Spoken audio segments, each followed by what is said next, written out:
Assalamualaikum warahmatullahi wabarakatuh. Saya di sini dari kelompok 5 yang beranggotakan Rika Nurgianti dan saya sendiri, Sela Kartika, yang akan mempresentasikan hasil diskusi kelompok kami yang berjudul Konsep Ekosistem dan Komponen Ekosistem. Pengertian ekosistem.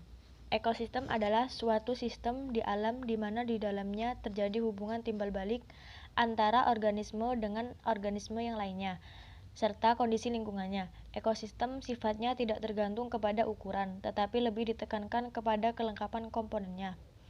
Ekosistem merupakan penggabungan dari setiap unit biosistem yang melibatkan interaksi timbal balik antara organisme dan lingkungan fisik, sehingga aliran energi menuju kepada suatu struktur biotik tertentu dan terjadi suatu siklus materi antara organisme dan anorganisme. Matahari sebagai sumber dari semua energi yang ada. Ekosistem adalah suatu bentuk hubungan saling membutuhkan dalam suatu lingkungan. Misalnya, ekosistem hutan dan ekosistem kolam. Antara komunitas dengan lingkungannya selalu terjadi interaksi. Maka dalam interaksi ini menciptakan kesatuan ekologi yang disebut ekosistem. Yang kedua, jenis-jenis ekosistem. Ekosistem dapat dibedakan menjadi 3, yaitu yang pertama, ekosistem alami.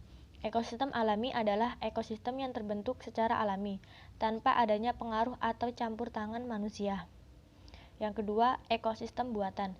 Ekosistem buatan adalah ekosistem yang sengaja dibuat oleh manusia. Yang ketiga, ekosistem suksesi. Ekosistem suksesi adalah ekosistem yang dihasilkan dari hasil suksesi lingkungan yang sebelumnya didahului oleh kerusakan. Pada lingkungan demikian, jenis tumbuhan yang berkembang ditentukan oleh jenis organisme yang hidup di sekitarnya. Yang ketiga, konsep dasar ekosistem. Beberapa konsep dasar penting dari ekosistem. Yang A, ekosistem adalah unit utama atau ekologi yang terdiri atas komponen abiotik dan biotik. Melalui komponen-komponen ini terjadinya siklus materi dan aliran energi.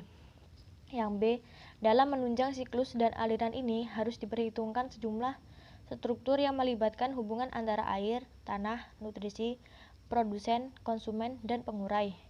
Yang C, fungsi ekosistem adalah berkaitan dengan aliran energi dan siklus materi melalui struktur komponen-komponennya.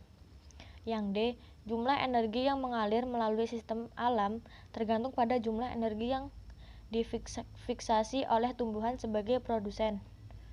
Yang E, ekosistem berkecenderungan menjadi matang, dari kurang kompleks menjadi kompleks. Perubahan ini disebut suksesi. Yang F, bila ekosistem dieksploitasi dan dikelola, maka kematangannya akan menurun.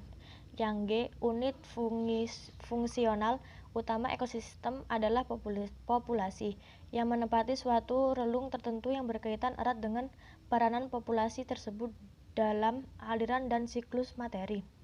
Yang H, hubungan di antara populasi akan menghasilkan relung baru, sehingga terjadi akumulasi jenis dalam suatu ekosistem dan peningkatannya kematangan. Yang I, relung fungsional dalam ekosistem tertentu tidak dapat secara simultan dan dikuasai tidak terbatas oleh lebih dari satu populasi. Mungkin hanya itu yang dapat saya sampaikan, kurang lebihnya saya mohon maaf. Yang selanjutnya akan dilanjutkan oleh saudari Rika. Assalamualaikum warahmatullahi wabarakatuh. Perkenalkan, nama saya Rika Nurgianti, NPM 1901011137. Di sini saya akan melanjutkan materi dari saudari Sela Kartika, yakni komponen-komponen ekosistem. Ekosistem tersusun dari 2 bagian penting. Yang pertama adalah biotik dan abiotik. Kita langsung saja. Komponen biotik adalah seluruh makhluk hidup, baik dari spesiesnya sendiri maupun dari spesies yang berbeda, yang hidup di suatu tempat yang sama. Dalam suatu tempat, setiap makhluk hidup merupakan lingkungan hidup bagi makhluk hidup lainnya. Berdasarkan fungsi dari ekosistem, komponen biotik dibedakan menjadi 3 macam. Yang pertama adalah produsen. Produsen merupakan makhluk hidup yang dapat menghasilkan bahan organik yang sangat dibutuhkan oleh makhluk hidup lainnya. Semua tumbuhan berklorofil merupakan produsen karena dapat mengubah bahan anorganik menjadi bahan organik melalui proses fotosintesis. Selanjutnya adalah konsumen. Konsumen merupakan makhluk hidup yang berperan sebagai pemakan organik atau energi yang dihasilkan oleh produsen yang bertujuan untuk menjaga kelangsungan kehidupan. Konsumen terbagi menjadi beberapa tingkatan. Yang pertama adalah konsumen primer. Contohnya seperti sapi, kambing, kerbau. Yang kedua adalah konsumen sekunder. Contohnya burung pemakan ulat dan katak yang memakan tikus. Yang ketiga adalah konsumen tersier.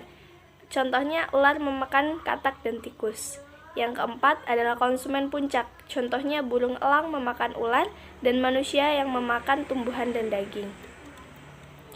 Selanjutnya yakni dekomposer. Dekomposer atau pengurai adalah organisme heterotrof yang menguraikan bahan organik yang berasal dari organisme mati atau bahan organik kompleks.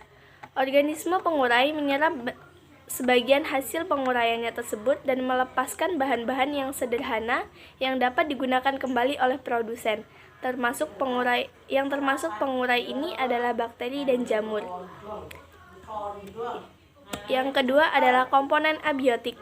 Abiotik adalah bukan makhluk hidup atau komponen tidak hidup. Komponen abiotik merupakan komponen fisik dan kimia tempat hidup makhluk hidup. Komponen biotik terdiri dari yang pertama adalah suhu. Suhu atau temperatur adalah derajat energi panas.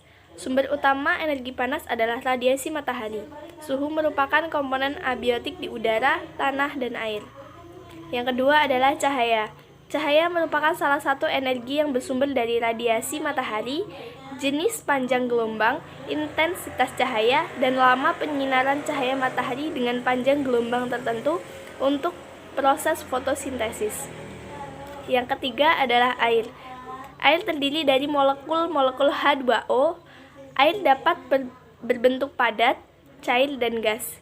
Di alam, air dapat berbentuk gas berupa uap air. Selanjutnya adalah kelembapan. Kelembapan merupakan salah satu komponen abiotik di udara dan tanah. Kelembapan di udara berarti mengandung air, dan sedangkan kelembapan di tanah berarti mengandung air di dalam tanah. Selanjutnya adalah udara. Udara terdiri dari berbagai macam gas, yakni nitrogen, oksigen, dan karbon dioksida, dan beberapa gas-gas lainnya. Oksigen digunakan makhluk hidup untuk bernapas. Mungkin demikian yang dapat saya sampaikan. Semoga bermanfaat bagi kita semua. Saya akhiri, wassalamualaikum warahmatullahi wabarakatuh.